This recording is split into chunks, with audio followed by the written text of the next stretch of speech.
ರಾಜಧಾನಿಯಲ್ಲಿ ಕಳೆದ 1 ತಿಂಗಳಿನಿಂದ ಬಿಟ್ಟು ಮಳೆ ಬರ್ತಿದ್ದು, ಈ ನಡುವೆ ಮಕ್ಕಳು ಸೇರಿದಂತೆ ವಯಸ್ಕರಲ್ಲಿ ಫಂಗಲ್ ಇನ್ಫೆಕ್ಷನ್ ಹಾಗೂ ಸ್ಕಿನ್ ಡಿಸೀಸ್ ಶುರುವಾಗಿದೆ. ಸದ್ಯ ಈ ಕಾಯಿಲೆಗಳು ಒಬ್ಬರಿಂದ ಒಬ್ಬರಿಗೆ ಹರಡ್ತಾ ಇದೆ. ಅದರಲ್ಲೂ ಮಕ್ಕಳಲ್ಲಿ ಹೆಚ್ಚಾಗಿ ಹರಡ್ತಾ ಇದೆ. ಇದು ಮಕ್ಕಳ ಆರೋಗ್ಯದ ಮೇಲೆ ನಾನಾ ರೀತಿಯ ಸಮಸ್ಯೆಗಳಿಗೆ ಕಾರಣವಾಗ್ತಿದೆ. ಮನೆಯಲ್ಲಿ ಒಂದು ಮಗುವಿಗೆ ಈ ರೀತಿಯ ಕಾಯಿಲೆಗಳು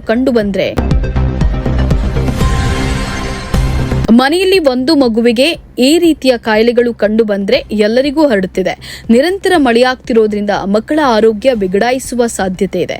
ಈ ಫಂಗಲ್ ಇನ್ಫೆಕ್ಷನ್ ಅತಿಯಾಗಿ ಚರ್ಮ ಒದ್ದೆಯಾಗಿರೋದು ಹಾಗೂ ಮಳೆಯಲ್ಲಿ ನೆನೆಯೋದ್ರಿಂದ ಹೆಚ್ಚಾಗಿ ಕಂಡು ಬರ್ತಿದೆ. ಚರ್ಮದ ಮೇಲಿನ ಅತಿಯಾದ ತೇವಾಂಶವು ಈ ಇನ್ಫೆಕ್ಷನ್ಗೆ ಕಾರಣವಾಗಿದೆ. ಹೀಗಾಗಿ ನೈರ್ಮಲ್ಯ ಕಾಪಾಡಿಕೊಳ್ಳೋದು ಅವಶ್ಯಕವಾಗಿದ್ದು, ಆಂಟಿ ಫಂಗಲ್ ಸೋಪು ಅಥವಾ ಹ್ಯಾಂಡ್ ವಾಶ್ ಬಳಕೆ, ಮಳೆ ನೀರಿನಲ್ಲಿ ನೆನೆದು ಬಂದ ಮೇಲೆ ಸ್ನಾನ ಮಾಡೋದು, ಕೈಕಾಲು ತೊಳೆಯೋದನ್ನ ಮರೆಯದಿರಿ. ಚರ್ಮವನ್ನ ಸ್ವಚ್ಛವಾಗಿ ಸಾಧ್ಯವಾದಷ್ಟು ಗಾಯಗಳಾಗದಂತೆ ನೋಡಿಕೊಳ್ಳಿ ಅಂತ ಹೇಳಿ ವೈದ್ಯರು ಎಚ್ಚರಿಸಿದ್ದಾರೆ. ಪೋಷಕರು ಮಕ್ಕಳಿಗೆ ಮಳೆಗಾಲ ಮುಗಿಯುವವರೆಗೂ ಕಾದಿರಿಸಿದ ಬಿಸಿನೀರು ಕುಡಿಸುವಂತೆ ಪೋಷಕರಿಗೆ ವೈದ್ಯರು ಸಲಹೆಯನ್ನು ನೀಡಿದ್ದಾರೆ.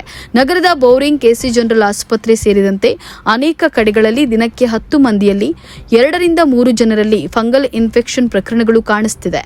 ಜೊತೆಗೆ ಜನರು ಬಳಕೆ ಮಾಡುವ ಲೋಷನ್ಗಳು, ಬಾಡಿ ಕ್ರೀಮ್ಗಳ ಬಗ್ಗೆಯೂ ನಿಗಾ ವಹಿಸಬೇಕಿದೆ. ಹಾಗೂ ಚರ್ಮದಲ್ಲಿ ಸ್ವಲ್ಪ ಬದಲಾವಣೆ ಕಂಡು ಬಂದರೂ ಕೂಡಲೇ ವೈದ್ಯರನ್ನ ಸಂಪರ್ಕಿಸಿ ಹಾಗೂ ವೈದ್ಯರು ಹೇಳುವ ಮೆಡಿಸಿನ್ ಪಡೆಯುವಂತೆ ಸೂಚಿಸುತ್ತಿದ್ದಾರೆ. ಇಲ್ಲವಾದರೆ ಇದರಿಂದ ಮತ್ತಷ್ಟು ಬೇರೆಯ ಚರ್ಮದ ಸಮಸ್ಯೆಗಳು ಎದುರಾಗುವ ಸಾಧ್ಯತೆಗಳಿರುತ್ತವೆ. ಮತ್ತಷ್ಟು ಸುದ್ದಿಗಳಿಗಾಗಿ ನೋಡ್ತಾ ಇರಿ ಪಬ್ಲಿಕ್ ನ್ಯೂಸ್ 24x7. ಇದು ಸತ್ಯದ ಧ್ವನಿ.